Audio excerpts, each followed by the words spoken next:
कहां सोया है चौकीदार के चाय बेचने वाला पूरा भारत बेच रहा है। इस्तकबाल है नाज़रीन इस्लामी चैनल पर। सुनेंगे दोस्तों प्रतापगढ़ी की नज़म। इससे पहले बता दूं, जम्मू कश्मीर विधानसभा में धारा 370 की बहाली का प्रस्ताव पास उप मुख्यमंत्री सुरेंद्र कुमार चौधरी ने की थी मांग। चलिए दोस्तों पहले सुनेंगे प्रतापगढ़ी की नज़म। तो आपसे गुजारिश है वीडियो को लाइक और चैनल को सब्सक्राइब जरूर करें। के नीचे से हो गया फरार, कहां सोया है चौकीदार, कहां सोया है चौकीदार के चाय बेचने वाला पूरा भारत बेच रहा है। बेच रहा है कि नहीं बेच रहा है? बेच रहा है कि नहीं बेच रहा है? चाय बेचने वाला पूरा भारत बेच रहा है। इसी काम में हासिल उसे महारत बेच रहा है कि रेल बिक गई, तेल बिक गया, बिका हवाई अड्डा। अब एक भी हाथ खामोश नहीं रहना चाहिए अगली लाइन पे कि रेल बिक गई, तेल बिक गया अड्डा, रेल बिक गई, तेल बिक गया, बिका हवाई अड्डा। सब कुछ बिकता देख के खुश है अपने जेपी नड्डा। इसी थके हुए दस्ते तलब से मांगते हैं, जो मांगते नहीं रब से वो सबसे मांगते हैं। इसी थके हुए दस्ते तलब से मांगते हैं, जो मांगते नहीं रब से वो सबसे मांगते हैं। वो भीख मांगता है हाकिमों के लहजे में, हम अपने बच्चों का हक भी अदब से मांगते हैं। ये लोग हैं, ये धोखेबाज लोग हैं। याद करो इनके तमाम नारे। इन्होंने नारा लगाया था बेटी बचाओ बेटी पढ़ाओ। 2014 में प्रधानमंत्री ने नारा लगाया बेटी बचाओ बेटी पढ़ाओ। इन्होंने नारा लगाया बहुत हुई महंगाई की मार अब की बार मोदी सरकार। इन्होंने नारा लगाया सबका साथ सबका विकास। इन्होंने नारा लगाया कि खजाने की चाबी चौकीदार को सौंप दो, हम देश नहीं लूटने देंगे। लेकिन हर नारे की सच्चाई आखिर में क्या निकली? पहला नारा था बहुत हुई महंगाई की बार अब की बार मोदी सरकार। लेकिन हालत क्या हुई?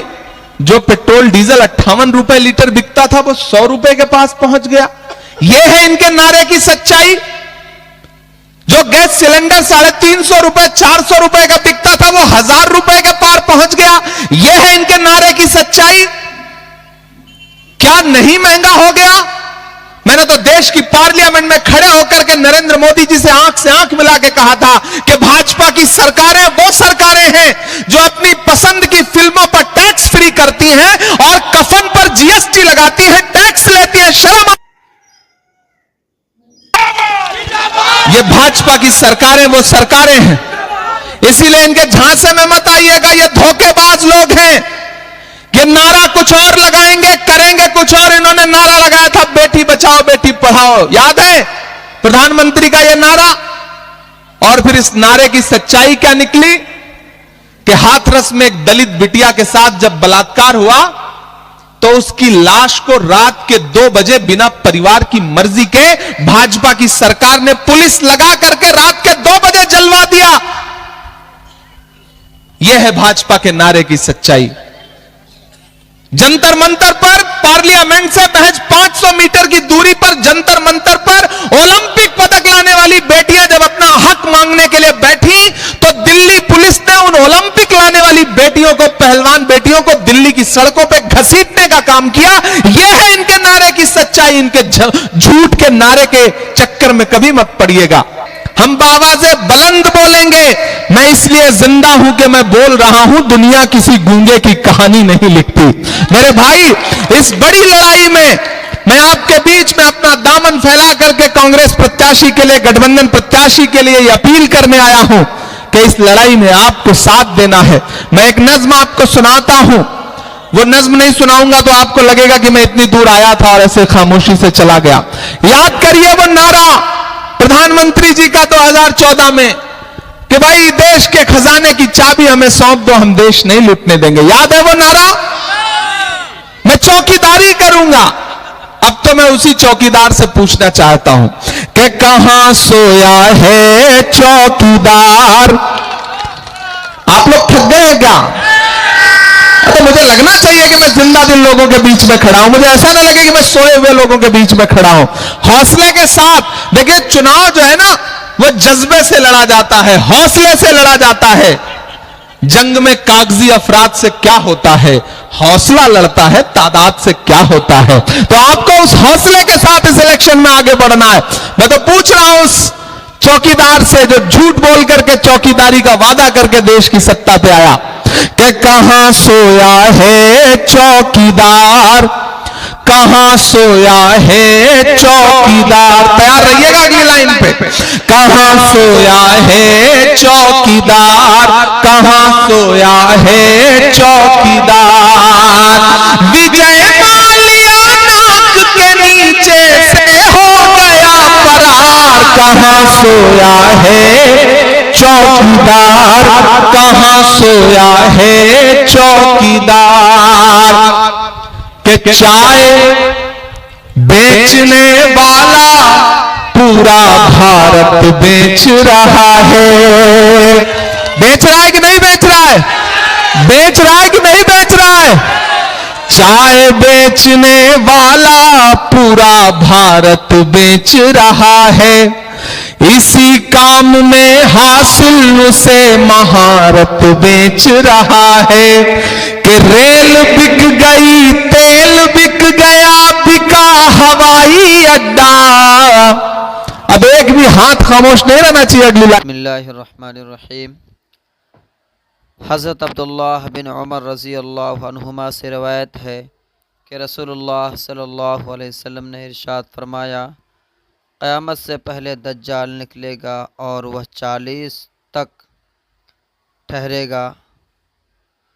इस हदीस को रिवायत करने वाले सहाबी हज़रत अब्दुल्लाह बिन उमर रज़ी अल्लाह अन्हुमा फरमाते हैं कि मैं नहीं जानता कि रसूलुल्लाह सल्लल्लाहु अलैहि वसल्लम का मतलब 40 से 40 दिन थे या 40 महीने या 40 साल। आगे हदीस बयान करते हैं कि फिर अल्लाह ताला हज़रत ईसा बिन मरियम अलैहिस्सलाम को दुनिया में भेजेंगे। गोया कि वह उर्वा बिन मसऊद हैं, यानी उनकी शक्ल सूरत हज़रत उर्वा बिन मसऊद रज़ी अल्लाह अन्हु से मिलती जुलती होगी। वह दज्जाल को तलाश करेंगे और उसका ताक़ुब करेंगे और उसको पकड़कर उसका ख़ात्मा कर देंगे। फिर 7 साल तक लोग ऐसे रहेंगे कि 2 आदमियों के दरमियान भी आपस में दुश्मनी नहीं होगी। फिर अल्लाह ताला मुल्क शाम की तरफ से एक ख़ास किस्म की ठंडी हवा चलाएंगे, जिसका ये असर होगा कि रोए ज़मीन पर कोई शख्स ऐसा बाकी न रहेगा जिसके दिल में ज़र्रा बराबर भी ईमान हो। बहरहाल उस हवा से तमाम अहले ईमान ख़त्म हो जाएंगे, यहाँ तक कि अगर तुम में से कोई शख्स किसी पहाड़ के अंदर भी चला जाएगा तो यह हवा वहीं पहुंचकर उसका ख़ात्मा कर देगी। रसूलुल्लाह सल्लल्लाहु अलैहि वसल्लम ने फरमाया कि उसके बाद सिर्फ़ बुरे लोग ही दुनिया में रह जाएंगे जिनके दिल ईमान से बिल्कुल खाली होंगे। उनमें परिंदों वाली तेज़ी और फिरती होगी, यानी जिस तरह परिंदे उड़ने में फुर्तीले होते हैं, इसी तरह ये लोग अपनी गलत ख्वाहिशात के पूरा करने में फुर्ती दिखाएंगे और दूसरों पर जुल्म और ज़्यादती करने में दरिंदों वाली आदत होंगी। भलाई को भलाई नहीं समझेंगे और बुराई को बुरा ना जानेंगे। शैतान एक शक्ल बनाकर उनके सामने आएगा और उनसे कहेगा, क्या तुम मेरा हुक्म नहीं मानोगे? वो कहेंगे, तुम हमको क्या हुक्म देते हो, यानी जो तुम कहो वो हम करें। तो शैतान उन्हें बुतों की परस्तिश का हुक्म देगा और वह उसकी तामील करेंगे और उस वक्त उन पर रोज़ी की फरावानी होगी और उनकी ज़िंदगी बज़ाहिर बड़ी अच्छी ऐशो निशात वाली होगी। फिर सूर फूंका जाएगा। जो कोई उस सूरत की आवाज़ को सुनेगा, उस सूर की आवाज़ को सुनेगा, उस आवाज़ की दहशत और खौफ से बेहोश हो जाएगा और उसकी वजह से उसका सर जिस्म पर सीधा कायम ना रह सकेगा, बल्कि उसकी गर्दन इधर उधर ढलक जाएगी। सबसे पहले जो शख्स सूर की आवाज़ सुनेगा और जिस पर सबसे पहले उसका असर पड़ेगा वह एक आदमी होगा जो अपने ऊँट के हौज़ को मिट्टी से दुरुस्त कर रहा होगा। वह बेहोश और बेजान होकर गिर जाएगा, यानी मर जाएगा, और दूसरे सब लोग भी इसी तरह बेजान होकर गिर जाएंगे। फिर अल्लाह ताला हल्की सी बारिश बरसाएंगे, ऐसी जैसे कि शबनम उसके ऊपर से इंसानों के जिस्मों में जान पड़ जाएगी। फिर दूसरी मर्तबा सूर फूंका जाएगा तो एकदम सब के सब खड़े हो जाएंगे और चारों तरफ देखने लगेंगे। फिर कहा जाएगा कि लोगों अपने रब की तरफ चलो, और फरिश्तों को हुक्म होगा कि उन्हें हिसाब के मैदान में खड़ा करो, क्योंकि उनसे पूछ गछ होगी और उनके आमाल का हिसाब व किताब होगा। फिर हुक्म होगा कि उनमें से दोज़खियों के गिरोह को निकालो। अर्ज़ किया जाएगा कि कितने में से कितने। हुक्म होगा कि हर 1000 में से 999। रसूलुल्लाह सल्लल्लाहु अलैहि वसल्लम ने इरशाद फरमाते हैं कि यह वह दिन होगा जो बच्चों को बूढ़ा कर देगा, यानी उस रोज़ की सख्ती और लंबाई का तकाज़ा यही होगा कि वह बच्चों को बूढ़ा कर दे, अगरचे हकीकत में बच्चे बूढ़े न हों। और यही वह दिन होगा जिसमें पिंडली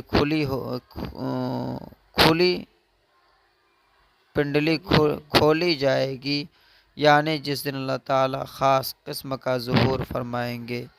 और एक रिवायत में इस तरह है कि जब सहाबा किराम रज़ी अल्लाह अन्हु ने सुना कि 1000 में से 999 जहन्नम में जाएंगे, तो इस बात से वह इतने परेशान हुए कि चेहरों के रंग बदल गए। उस पर आप सल्लल्लाहु अलैहि वसल्लम ने इरशाद फरमाया, बात यह है कि 999 जो जहन्नम में जाएंगे वह याजूज माजूज और उनकी तरह कुफ़ार व मुशरिकीन में से होंगे, और 1000 में से एक जो जन्नत में जाएगा वह तुम में से और तुम्हारा तरीक़ा इख्तियार करने वालों में से होगा।